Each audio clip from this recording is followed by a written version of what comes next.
Bismillahirrahmanirrahim. Assalamualaikum warahmatullahi wabarakatuh.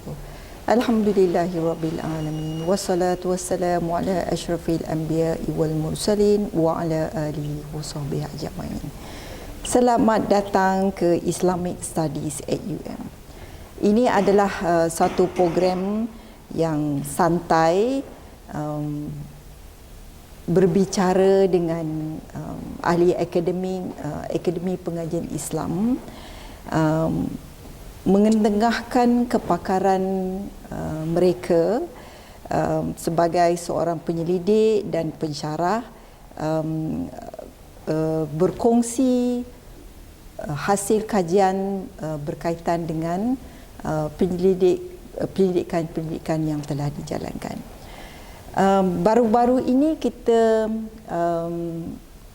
telah berkongsi dengan beberapa penyelidik dan pensyarah-pensyarah, dan pada kali ini kita berbesar hati bersama-sama dengan saya untuk kita mendengar perkongsian daripada yang berbahagia Profesor Madya Dr. Mustafa bin Abdullah, yang merupakan pensyarah yang senior di Jabatan Al-Quran dan Al-Hadis, Akademi Pengajian Islam Universiti Malaya.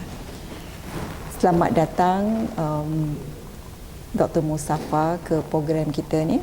Apa khabar sekarang ni? Alhamdulillah, sihat walafiat. Alhamdulillah. Jadi saya dimaklumkan doktor ada menjalankan penyelidikan yang bertajuk penyelewengan makna ayat Al-Quran dalam masyarakat Islam di Malaysia. Saya rasa tajuk ni sangat menariklah, sebabnya kita tak naklah masyarakat kita di luar sana terdedah dengan isu-isu penyelewengan terhadap makna Al-Quran tersebut. Boleh doktor terangkan latar belakang kepada projek ini? Okey, terima kasih pengurusi Profesor Datin Dr. Rehana kerana memberi peluang kepada saya untuk bersama-sama berkongsi pengalaman dalam mengenengahkan hasil penyelidikan. Jadi penyelidikan yang saya jalankan ini bertajuk penyelewengan makna ayat Al-Quran dalam masyarakat Islam di Malaysia. Sebenarnya projek penyelidikan ini adalah merupakan salah satu daripada projek pendidikan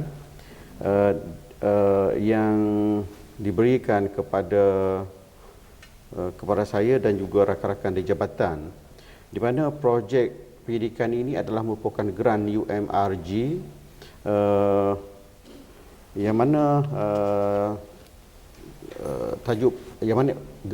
induknya adalah merujuk kepada tajuk pendidikan tafsiran Al-Quran dan Al-Hadis, salah faham dan penyelewengan, yang mana projek ini PI-nya adalah Dr. Faisal, Prof. Madya Dr. Faisal Ahmad Shah, manakala saya handle satu pendidikan di bawah Dr. Faisal dalam bahagian saya.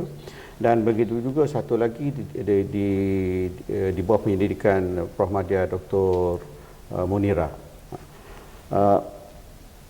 Saya memfokuskan kepada penyelewengan makna ayat dalam masyarakat Islam di Malaysia disebabkan kita melihat sekarang ini secara realitinya kita berhadapan dengan isu-isu ini dalam masyarakat. Kita dapati pelbagai tafsiran yang kita merasakan tidak begitu tepat dengan nilai ilmu, dan tafsiran yang dikemukakan itu datangnya daripada pelbagai pihak.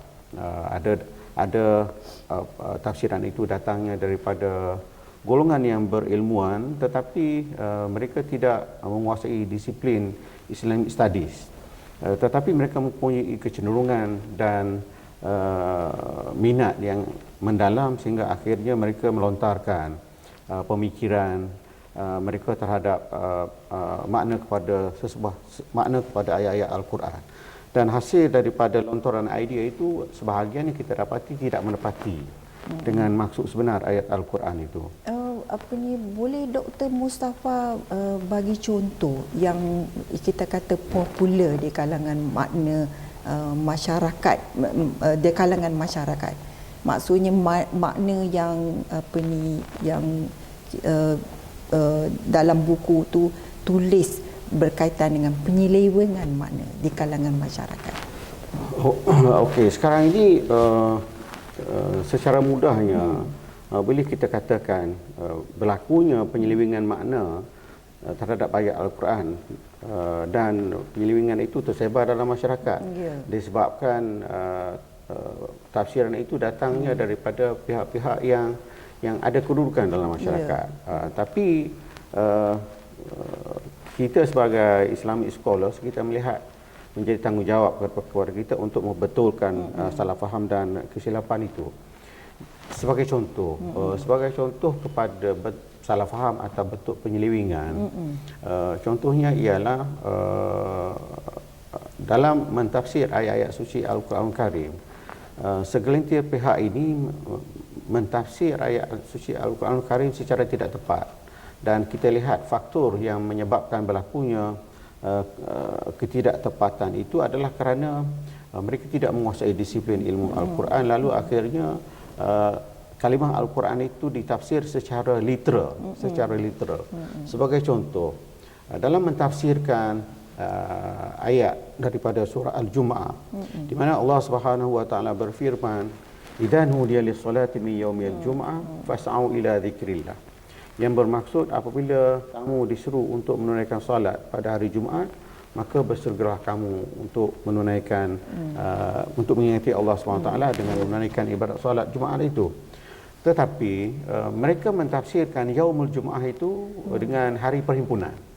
Lalu mereka berpendapat hari perhimpunan itu untuk solat itu boleh diadakan pada mana-mana hari, sama ada hari Jumaat atau hari-hari lain.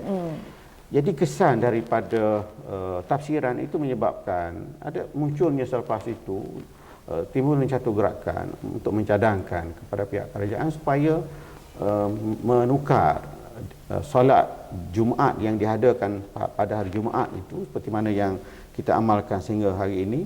Mereka cadangkan supaya diadakan solat Jumaat pada hari lain dengan atas alasan hari Jumaat adalah hari bekerja dan menunaikan solat pada waktu itu menyebabkan gangguan tidak keselesaan dan sebagainya, disebabkan masa yang diperuntukkan adalah terlalu terhad.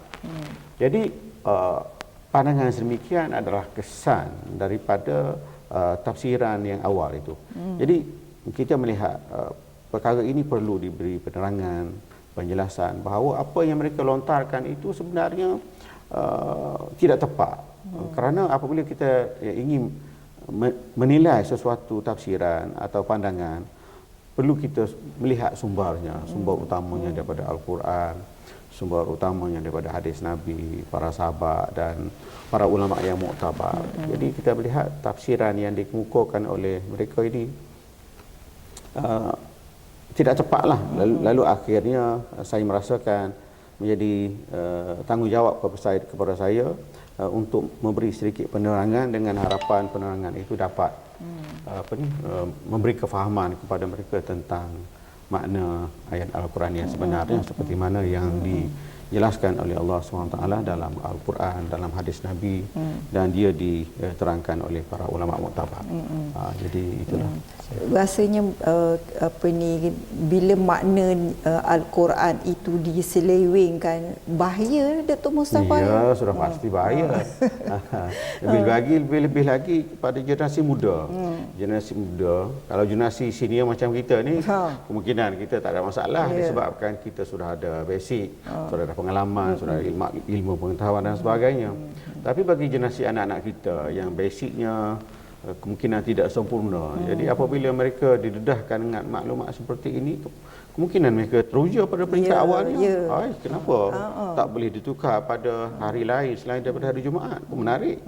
Kenapa tidak ditukar pada hari Minggu? Masa agak luas dan sebagainya. Jadi kebimbangannya adalah seperti itu. Jadi kita apabila kita memperbetulkan salah faham itu dengan harapan masyarakat dapat maklumat yang sebenar daripada penjelasan itu. Jadi, boleh Dr. Mustafa terangkan apa ini hasil daripada kajian yang dijalankan? Okey, sebelum saya menjawab persoalan yang dikemukakan oleh Datin, sebenarnya kajian saya ini berobjektifkan kepada beberapa objektif yang utama. Yang pertama, kajian ini adalah bertujuan untuk menyelidik senario salah faham serta penyelewengan dalam memahami makna Al-Quran dalam kalangan masyarakat. Sebab kita melihat kepada latar belakang yang berlaku dalam masyarakat itu sebenarnya. Jadi selepas itu, selain daripada itu, kita ingin memperhalusi faktor yang menyebabkan berlakunya gejala ini dalam kalangan masyarakat. Apa punca yang menyebabkan benda semacam ni? Sebab kita sebagai agamawan, kita merasakan tidak sepatutnya perkara seperti ini berlaku, sebab kita merasakan terlalu basic bagi kita kan. Jadi sebab Al-Quran itu sudah kita kenali sejak daripada awal lagi, dan makna kepada Al-Quran juga kita sudah tahu, sama ada menerusi terjemahan Al-Quran atau tafsiran muktabar yang dikemukakan oleh para ulama. Tiba-tiba muncul masalah ini, dan orang yang melontarkan fikrah itu adalah mereka yang mempunyai kedudukan dalam masyarakat. Jadi kita ingin melihat, ingin mencari apa faktor berlakunya masalah seperti itu. Dan yang seterusnya adalah, objektifnya juga adalah untuk mengkaji bentuk-bentuk salah faham dan penyelewengan dalam memahami makna. Jadi bentuknya macam mana. Dan yang terakhirnya, apabila kita mengkaji bentuk salah faham dan penyelewengan, kita analisis data-data yang kita hasilkan itu dengan tujuan untuk menilai tafsiran yang dikemukakan oleh mereka, dan apabila kita dapati wujudnya salah faham dan penyelewengan dalam tafsiran yang dikemukakan oleh mereka, maka akhirnya kita berusaha untuk mengemukakan jawapan kepada salah faham dan penyelewengan terhadap makna ayat-ayat Al-Quran yang dikemukakan oleh mereka. Jadi dalam hasil daripada penyelidikan yang saya lakukan bersama-sama dengan rakan-rakan di jabatan adalah berobjektifkan kepada objektif yang saya kemukakan tadi, dan selain daripada itu kita mengemukakan jawapan terhadap masalah-masalah yang berlaku itu. Jadi saya rasa jawapan yang kita kemukakan itu adalah sudah pasti merujuk pada pandangan para ulama, para mufassir dan sebagainya, dengan keyakinan jawapan yang kita kemukakan itu dapat membantu mereka memahami makna ayat-ayat suci Al-Quran dengan sebenarnya. Jadi itu hasrat saya. Dan satu benda yang saya ingin berkongsi di sini ialah dapatan penyidikan itu kita bukukan dalam buku ini, yang mana buku ini diterbit oleh penerbit Indonesia Melaya. Judulnya Tafsiran Al-Quran, Tafsiran Al-Quran dan Al-Hadis, Salah Faham dan Penyelewengan.